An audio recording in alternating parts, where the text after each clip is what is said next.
Hello, Joanne Andress here to do a little tutorial on vibrato on the violin or viola. So I just did one on the cello, so if you are a cellist, make sure you check that out. I wanted to show a little bit about how I teach vibrato to my students. One of the big things with the violin and viola is that we have to make sure that there's not a lot of tension happening in the hand. Okay, we got to make sure that as you're vibratoing, you release this little space right here so that your hand is in more of a C shape. Okay, the longer that I've been teaching vibrato, the more I realize how important that is, because when you close down this space, and a lot of times that's how you first learn, is by holding everything pretty tight right here, okay, and kind of bracing your hand against that. But as we learn to vibrato, if we don't release that, it's really easy to have a lot of tension, and it doesn't work as well to vibrato because you can't have the range of motion as much. You see that? So one of the things that a lot of exercises show you how to do is kind of going back and forth this direction, which is correct, but your hand is actually going more side to side than it is back and forth this direction.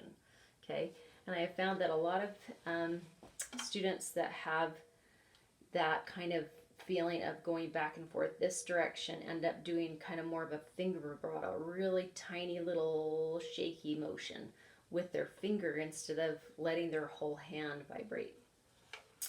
Okay, so be aware that the tension that you might have in your hand can be a problem. Okay, so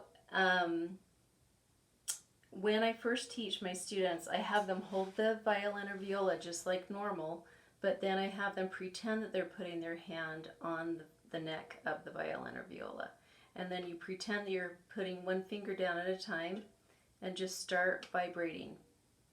Just start moving your hand in that muscle memory motion.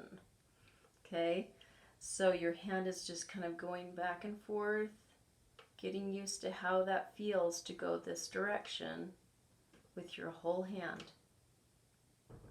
Okay, all right. So another thing I want to point out is how important it is that you again, use your whole arm sometimes, okay, and hand.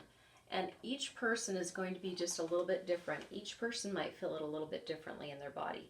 So one of the things that I tell my students is I don't really think there's a right way to do it. My teacher that I grew up taking from was a huge proponent of just wrist only vibrato, and if you got any arm into it, it was a big problem and it wasn't a good thing. And I kind of don't totally agree with that, because every person's going to feel that vibration a little bit differently in their body. And if you feel it more with your whole arm, if you feel more like feels more comfortable to do it with more of an arm vibrato, go for it. Okay, I find that I kind of switch back and forth a little bit depending on what finger I'm doing, and even how high I'm doing it on the violin. It might depend on what position you're in also. Okay, how you're doing it with either the wrist or the arm.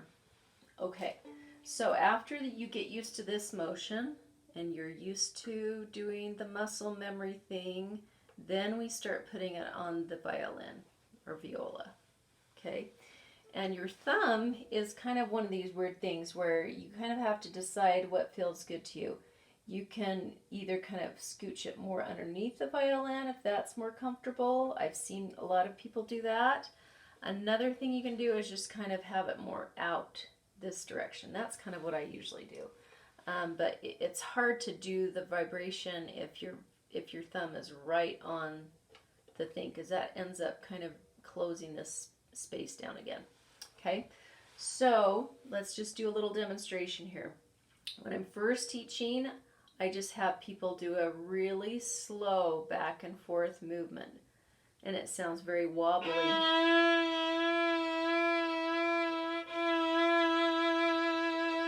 then you just get a little faster, a little faster. Okay, but one of the things that you want to do is make sure that you get used to taking up and down bows. Sometimes people think that they just need to make sure they get the down bow feeling. Well, then what are you going to do when you do an up bow, right? So you want to make sure that you do several bows on each fingering, on each string, because it's going to feel a little different on each string, okay?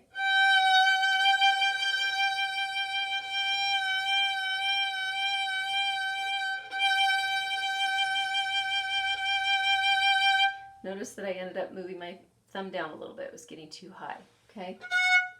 So then let's try our second finger, okay? So, and usually you're not going to have more than one finger down at the same time when you vibrato. You can do 1 and 2. It's not too bad, but you still can get a little bit more of a bigger vibration when you release that other finger.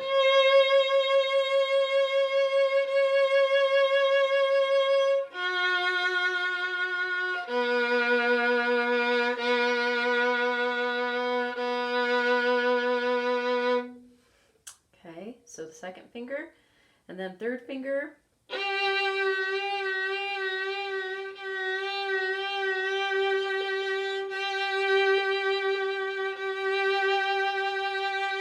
Notice that I'm still doing wrists, but a little bit more arm is getting into it.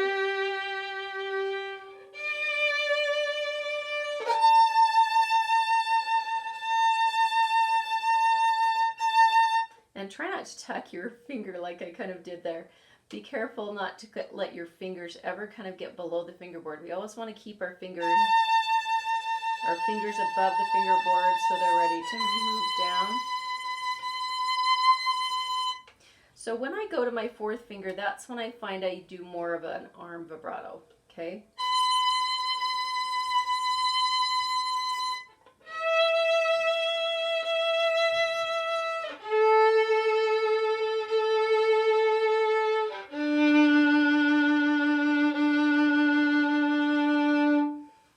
All right.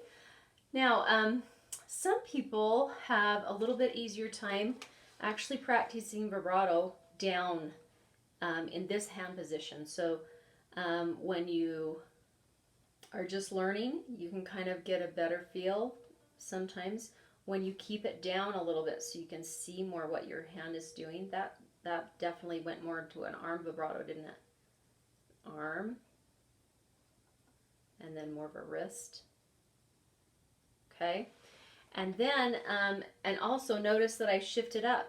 Sometimes it's easier for people to learn when they don't have quite the same feel on the neck. So if it feels kind of strange to you, lower on the violin or viola, try shifting up into third or fourth position. Okay, and shifting is when we shift our first finger up to a higher position on the fingerboard so that we do higher notes. So that's third position, okay?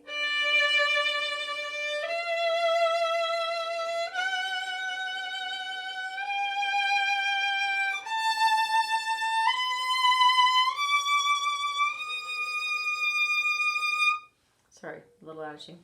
Okay, so one other little trick that I want to teach you, and then I need to be done because it's kind of getting long. When you are playing with open strings, you can actually vibrate on those. Well, make it sound like you're vibrating on an open string by vibrating on this octave higher note. Okay, so whether that's in third position or first position. Okay, so now I'm going to play it on my G. I'll be playing my G, but I'll be vibrating on the third finger on the D string.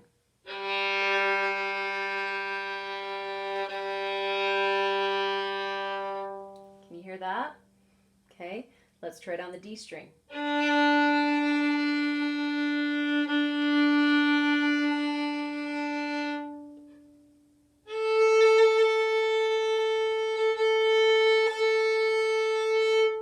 Now, usually you're not really going to vibrate on an open A. I can see you doing a lot of it on the G string or the D string.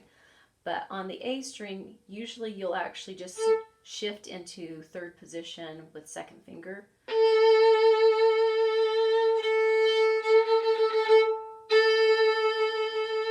I don't know, I kind of like that sound better anyway.